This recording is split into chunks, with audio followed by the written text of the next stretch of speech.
Hello, ladies and gentlemen. Here we are, ready to discover the world of Magic the Gathering. Top 10 walls. That's right, the top 10 walls. There's just so many to choose from all the series. Which one are we actually going to do? So let's begin with number 10. And at number 10, we have Wall of Tears, which is from Stronghold series, and it's an uncommon.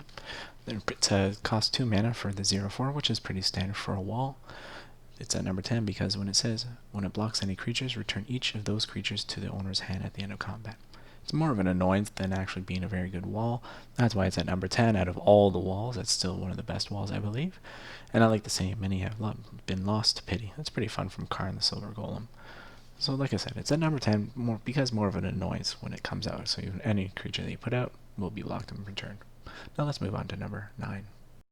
And next we have Wall of Frost, which is from Magic 2010. It's an uncommon. And obviously it has Defender like an Alara.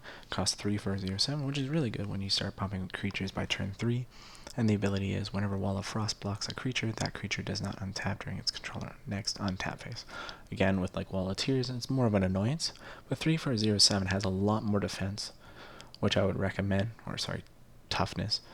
And when you want to doesn't untap, that can actually help if you're doing like a blue-red deck. They don't untap. You can attack with a red creature right away with haste, and that would be very helpful. So that's why it's at number 9. So we're going to be moving on to number 8, which is somewhat similar. Which we have Wall of Dust. It's a Legends and it's uncommon, and is the exact same thing as the Wall of Frost.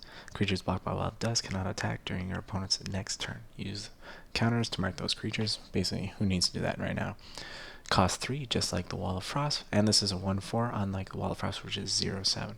The reason why this is more at this number 8, instead of number 9, is because it has a power. And also it's 3 for a 1/4 red wall. While blue has so many walls, red has a little less walls compared to all the walls in all the Magic world. And that's the reason why it's number 8. So let's move on to number 7. Which we have Wall of Razors, and it's from Stronghold, and it's an uncommon. I feel like Stronghold had a lot of walls in that series. The reason why it's at number 7 is because it has First Strike. Again, with most walls, it costs 2, and it's a 4/1 First Strike. So yes, it can be easily destroyed by burn damage. But by putting out that power of 4 right away at turn 2, it can stop a lot of creatures at the beginning of the game, which can be very helpful. That's why Wall of Razors is here. And the saying is pretty cool. In the Blessed structure, let the very walls baptize themselves in blood of the intruders. Yeah, that's pretty dark.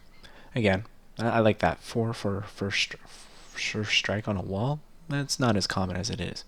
So let's move on to number 6. Which we have the card Wall of Denial. It's from the series Alara Reborn, and it's an uncommon.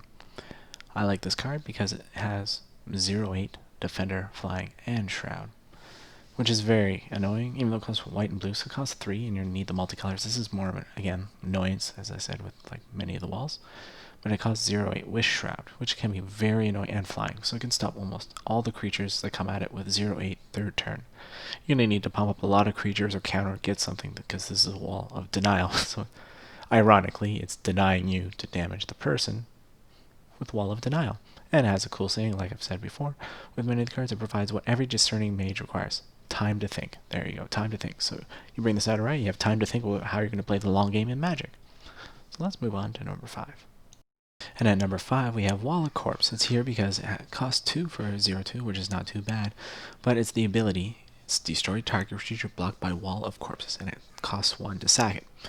Which was really cool, so you can block creatures at the beginning of the game, but it's a 0/2, so it blocks those 1/1s.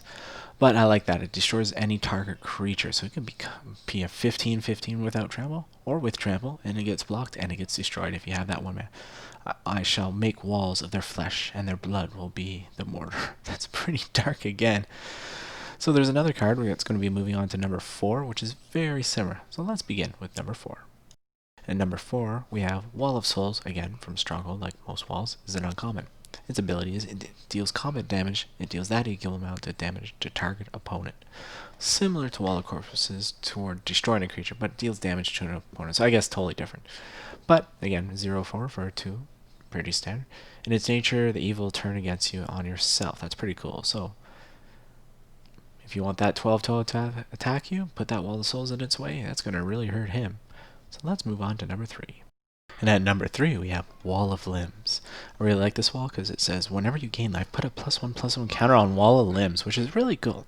Then you have for 7 mana, sacrifice Wall of Limbs, target player loses X life, and you X Wall of Limbs is power. Wow, that's really good. So that's a long-term game. So if you can just keep pumping life, this guy can even become like a 15/3 wall. That's why it's at number 3, because basically it can block creatures, and then in the long run, make the opponent lose life. That's really, really good. I like this wall. But there are 2 other walls, so let's move on now to number 2. At number 2, we have Stinging Barrier from Mercadian Masques, and it's a common. And it's really cool. Yes, it costs 4 for a 0/4, but I like how it costs 1 to bring Stinging Barrier, deals 1 damage to target creature or player.